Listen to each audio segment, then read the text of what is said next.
Hello, Professor Chen. Hello. There is an old Chinese saying, 百无一用是书生, being a scholar is of no use. But in fact, a highly developed society puts more weight on the subject of humanities and arts.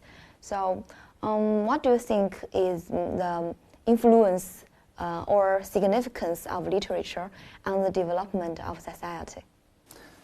Okay, as for the saying, I think that will be some kind of a prejudice and bias. It's not right in saying that scholars are useless.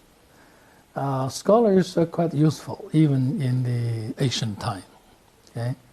You know, if we do not have, let's just consider about Chinese culture, Confucius. Confucius is a 100% scholar, right? And he has set very norms and standard for learning in China. And we have carried this kind of norms and standards even now for more than 2,000 years. Can't you say that the scholars are useless in establishing that kind of ways of learning? Yes, scholars, I think, are quite useful even in modern time. Let's say scholars make a kind of study in literature, in history, in philosophy, in every field of disciplines, of every field of learning.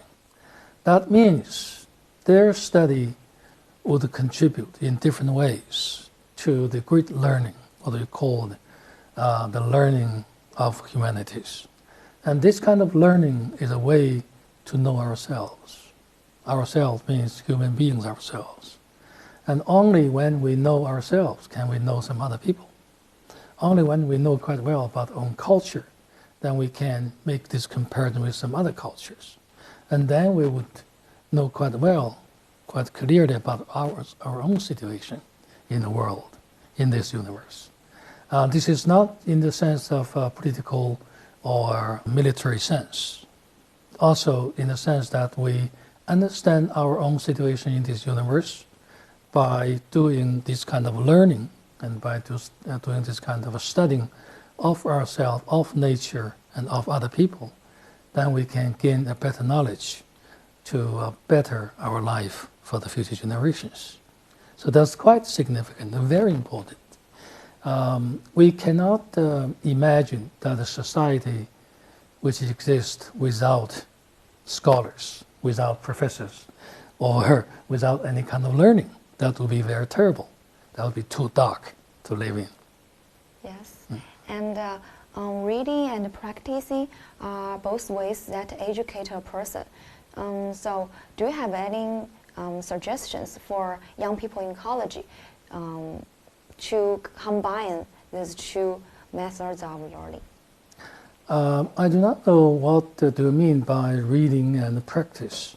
Do you mean the reading and practice of foreign language or any kind of learning?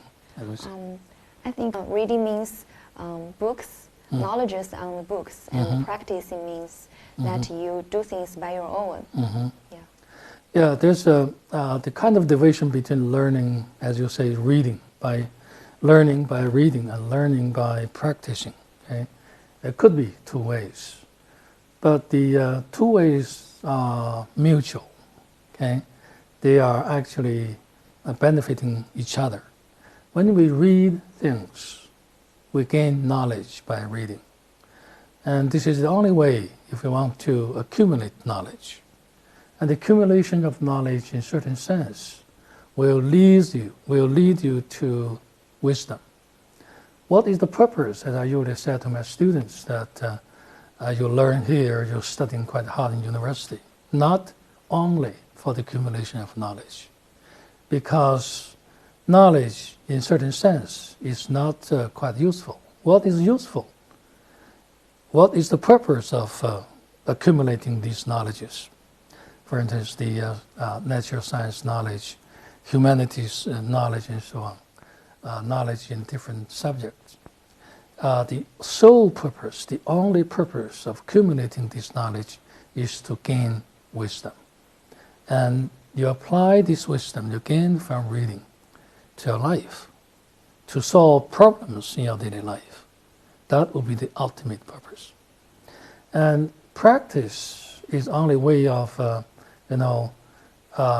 to connect it, actually to be connected with the skills. Okay, you are doing something, you need skills, you need technology, and that skill, that technology need practice. The more you practice it, and the more skillful you are.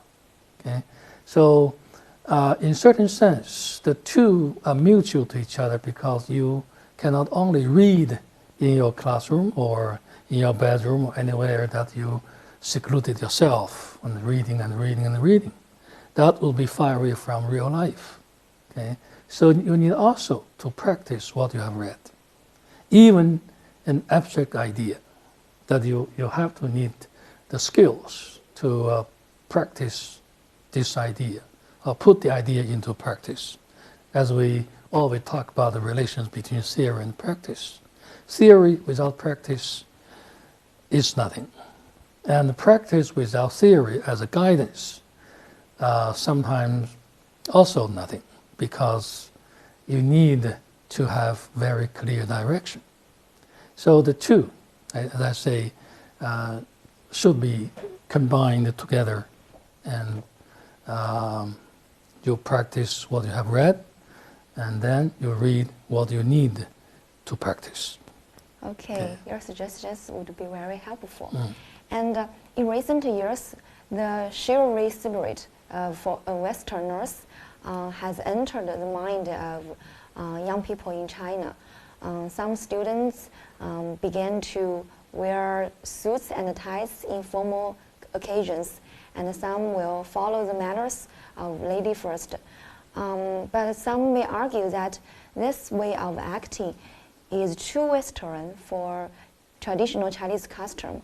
So in your opinion, is this a good thing or a bad thing? I would have a very different opinion about the Western manners, or manners from anywhere other than Chinese. Manners should also change as time changes. Okay?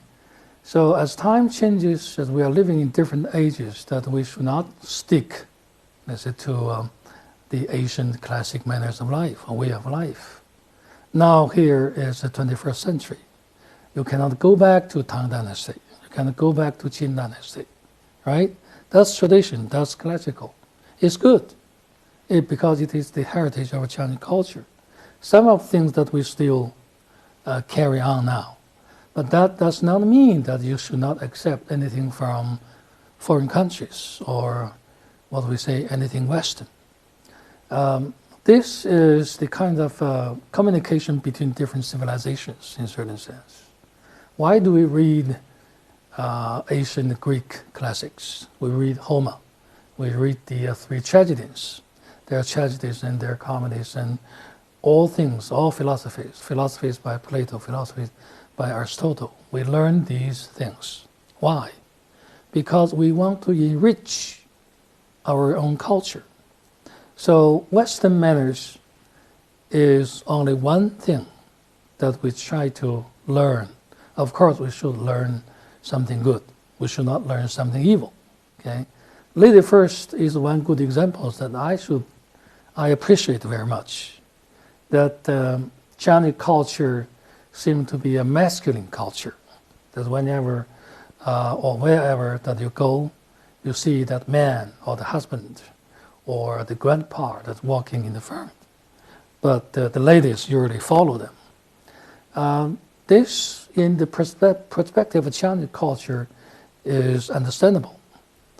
But if we have a change, then why not show this respect, not to men, but to women? Okay, that's also a good thing. This is only something like a custom, or something like the way that we habitually have in our life, in our culture. But something new would be good to make Chinese culture more colorful. Okay, that is very enlightening. Thank you for your time. Thank you.